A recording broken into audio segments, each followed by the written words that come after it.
Hello, in front of me I've got MIO MiVue 732 dashcam.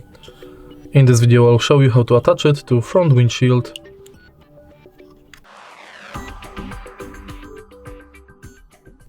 In the beginning, take a look at the top of the camera. Right here we've got the place to which we can attach the holder.